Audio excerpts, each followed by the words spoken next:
biasa menyebut dengan Kakak Abi Babon atau Kakak Babon, yang mana beliau ini adalah koordinator di bidang dokumentasi dan kearsipan di organisasi kami, yaitu Organisasi Gerakan Lestari Seni Budaya Tapin atau disingkat Gelas Budaya Tapin.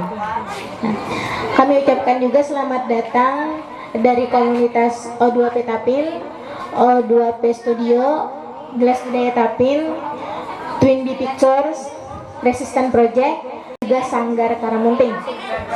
Nah, baiklah, kami di sini akan membawakan musik panting dan lagu-lagu daerah Banjar. Untuk lagu yang pertama, kami akan membawakan lagu 4 Si 45.